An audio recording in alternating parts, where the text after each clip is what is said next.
Yes, reka twongere tubasuhuze mwese abakurikiye business isobanutse. Buri wese aho aherereye n'amasaha arimo akomeze agubwe neza. Dukomeze kwihanganisha abatameze neza, tubabwira yuko bitagenda neza uyu munsi, ariko ejo bishobora kugenda neza. Uyu mwanya rero twongeye kubasesekazaho inkuru nziza. Inkuru nziza y'uyu munsi ni inkuru nziza ebyiri.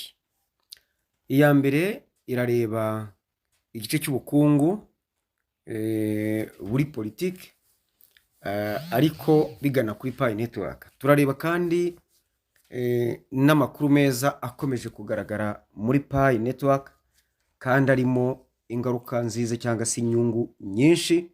Uyu munsi turibanda ku mahirwe yagenewe abagore, igitsina gore.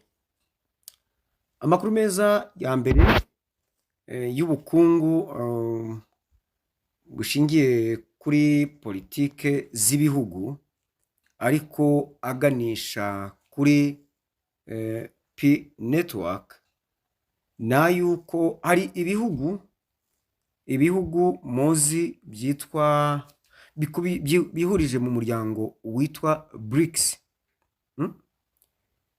BRICS ngira ngo murayizi. BRICS ni ibihugu bigizwe na Brazil. Subiye ni Brazil, ni Brazil, hakaba Russia, Uburusiya, hakaba India, hakaba China, hakaba na South Africa. Uti ni makuru ki rero yasohotse kuri iyi gahunda. Iyi gahunda umugabo ni vice perezida wa BRICS mu ishami cyangwa se muri komisiyo y'ubukungu, yatangaje ku mugaragaro yuko amayininga Pi, muraza kubireba kuri Twitter ye, yitwa Samep Shasistri, ni umuhindi, ni vice chairman of BRICS, sibyo cyangwa se vice president, nta kibazo uko wabyita kose. We rero yagize atya atangaza yuko amayininga Pi, abitangaza ku mugaragaro. Ibi bisobanuye iki? Ibi ariko nanone ibi bihugu ntimugire ngo nibyo byonyine ibi ngibi bitanu, ahubwo hiyongereyemo ibindi bitanu, bihera ko biba ibihugu 10. Byabaye ibihugu 10. Ubu ngubu ni ibihugu 10 aho kuba ibihugu 5. Harimo n'ibyo muri Afurika, harimo nka Egypte, harimo Ethiopia, n'ibindi ntarondoye. Hanyuma rero na Iran irimo, hiyongeremo mbega ibindi 5. Icyo nashaka kubabwiraho ni iki ngiki, nuko iyo umuntu nk'uyu nguyu yidekaraye agasobanura akavuga ikintu nk'iki ngiki, na cyane ko ashinzwe ishami ry'ubukungu, ni ikintu kigaragaza yuko hari imbaraga ashobora gushyiramo zo gufasha iyi BRICS kuba yakwinjira muri Pi Network, na cyane yuko mu biteganywa harimo gukoresha ifaranga ryabo ry'ikoranabuhanga rizitwa blockchain, BRICS chain. Iyi BRICS chain rero isaha n'isaha bashobora kuzayinjiza muri Pi Network, na cyane ko Pi Network ari ifite ikoranabuhanga kugeza ubu rihambaye, rizaronshinga ku mugaragaro nyuma y'itariki 31 z'ukwa 12 2020. Ubwo ni 2025 mu yandi magambo.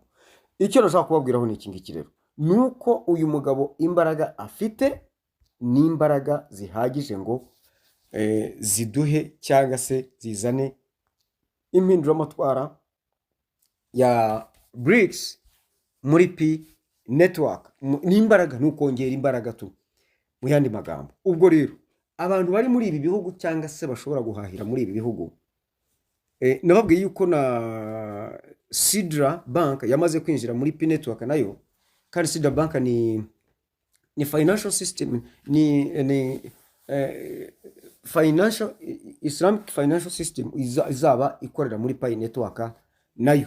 Urumva rero Sidra nibirimo ntabwo BRICS ariyo yagira ite yasigara. Ubu rero twizeye yuko isaha n'isaha nayo tuzayibonamo kubera uyu mugabo Samep Shasistri, umu vice president wa BRICS, akaba ari muri komisiyo, vice president uri muri komisiyo ishinzwe ubukungu muri BRICS. Iyo ni inkuru nziza. Indi nkuru nziza ikomeje kugaragara muri P network noneho nyirizina, nababwiye yuko noneho irareba abantu b'igitsina gore gusa. Ni umushinga wo kubashyigikira witwa Economic Queen's Take. Economic Queen's Take mu yandi magambo mu mvugo ivuga ngo Empower Her Net. It's a decentralized artificial intelligence driven blockchain based platform for women's economic empowerment. Uyu ni umushinga uzashyigikira abantu b'igitsina gore mu buryo bw'ubukungu. Bazibanda cyane ku buryo bwa financial cyangwa se bw'imari, masomo ndetse n'ishoramari cyangwa se n'ubushabitsi. Ibi bizakorwa nande rero? Nkuko mwinjiye muri payi murasangamo urutonde, nkuko dusanzwe twinjiramo turasangamo urutonde rw'ama university menshi azagira uruhare muri uyu mushinga wo gushyigikira abagore. Reka mbasomere amwe muri izo university mwumve. Iri ku isonga ni Harvard University muri Leta Zunze Ubumwe za Amerika, ngira ngo hafi ya zose zingizi niho ziri. Akaba iyo yita Stanford University, akaba MIT ni Massachusetts Institute of Technology, akaba University of Michigan, akaba University of Texas at Austin, akaba University of California Berkeley, akaba University of Oxford, akaba University of California Berkeley nanone, akaba University California Institute of Technology, akaba Penstown University. Hakaza ariko reka mbasome ubwo naba zatera inkunga uyu mushinga. Hakaba Pi Network, hakaba Raspberry Pi Zero, hakaba ePaper Badge, hakaba National Institute of Health, hakaba National Science Foundation, hakaba National Astronautics ni Aeronautics and Space Administration, ibyo mu kirere. Akaba European Space Agency, nabyo nibyo mu kirere bw'umuryango w'Uburayi, umuryango w'ubumwe bw'Uburayi. Akaba Harvard Hughes Medical Institute, akaba Golden and Betty Moore Foundation, akaba Bill and Melinda Gates Foundation, hakaba Women's Economic Empowerment nayo bayigize umushinga, akaba Empower Her Net, akaba Global Alliance for Clean Cook Stoves, hakaba Women Business and the Law, hakaba Women's Economic Empowerment, hakaba Office of Monetary and Women's Business Enterprises, hakaba United Nations Office of Drugs and Crime, hakaba Code with Her, Girls Scouts of the USA, hakaba World Bank, hakaba International Monetary Fund, hakaba United Nations, European Union, hakaba World Health Organization, hakaba Asian Development Bank, hakaba African Development Bank, hakaba World Trade Organization, hakaba Python muri Pi, hakaba GT Hub, MIT license, ewe ni byinshi cyane gahe ngo murumva rero aba bantu bose biteguye gutera inkunga aba bantu b'igitsina gore b'igitsina gore. Ese bizaba bije gukemura ikihe kibazo? Empowernet izakora iki gikorwa, izashyira mu bikorwa iki gikorwa, izaba ikemura ikibazo cy'ikumirwa cyangwa se cyo kutagera ku buryo ku mari, ku mutungo, to financial resources, ku mari no ku masomo ndetse no kugushora imari, ayo mahirwe abagore bavutswa, nicyo kibazo bazaba bakemura. Empowernet solves the problem of limited access to finance, resources, education and entrepreneurial opportunities for women. Murumva rero ikibazo bazaba bakemura. Ese amahirwe nayahe mahirwe babura atuma, niki gituma babura amahirwe yo kugera ku mari, ku bumenyi, ku masomo, kwiga ndetse no kugushora imari cyangwa se ku bushabitsi? Icyo kibazo rero nicyo bazaba bakemura. Hanyuma ikindi, binyuze muri uyu mushinga baziga akamaro k'ubukungu bwo gushyigikira abagore cyangwa se igitsina gore, ndetse and the impact it can have on their lives and communities, ndetse n'ibyiza byagera ku buzima bwabo ndetse no muri sosiyete babamo. Murumva nibyo bazaba babafasha gukemura. Nayo akaba ari system ikoresha artificial intelligence izakora muri blockchain technology ya Pi network, kandi ikazaterwa inkunga n'iyo mishinga yose twavuze haruguru. Buri wese rero yemerewe kuba yakutanga inkunga ye muri uyu mushinga, kandi umushinga wizewe ushyigikiwe n'isi yose. Bakomeje rero gushimira abakomeje kubatera inkunga, sibyo? Ariko abo rero abantu bashobora kwibaza ngo bizakorwa biti. Ano magambo ngira ngo hano nsome narayasorezaho. Decentralized, ubundi ni umushinga wegerejwe abaturage, bariko nabyita. Uyu mushinga Empowernet is built on decentralized architecture ensuring transparency, security and trust. Uyu mushinga wubakiye mu by'ukuri ku gushyira mu mucyo, cyangwa se uciye mu mucyo, ufite umutekano kandi urizewe. Artificial intelligence driven, ikoranabuhanga rikoreshwa. The platform utilizes artificial intelligence technology to provide personalized services and support to women.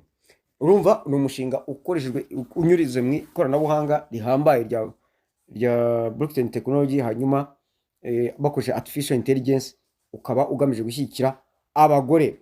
Blockchain based, ukaba ushingiye rero kuri ikoranabuhanga rya blockchain. Empowernet leverages blockchain technology to ensure secure, transparent and tamper-proof transactions. Financial inclusion, hano kubijyanye n'imari, providing access to finance resources and services for women. uzaba ufasha abantu b'igitsina gore cyane kwegerezwa iby'imari ku bijyanye n'amasomo rero.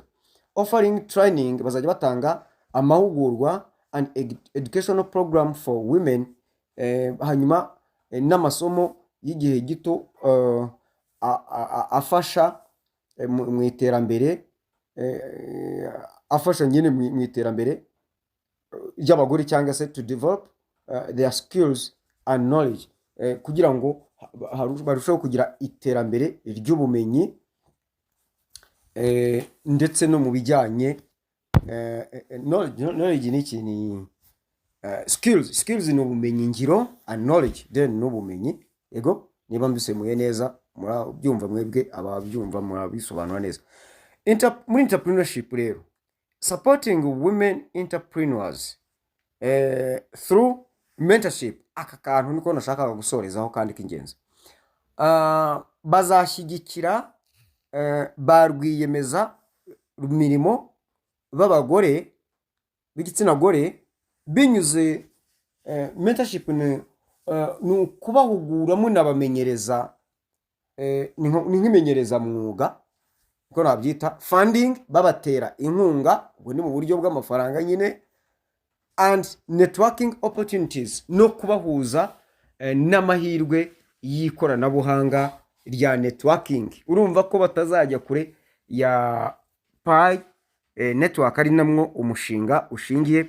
Ariko ubwo ibya bigo byose twabonye muri ya moko ya blockchain technology, types of blockchain technology, hari public nka Pi network, hakaba n'iziri private nk'iyikigo runaka. Mujya mwumva akantu hano mu Rwanda bakoresha kitwa urubuto rwo kwishyuriraho amafaranga y'ishuri.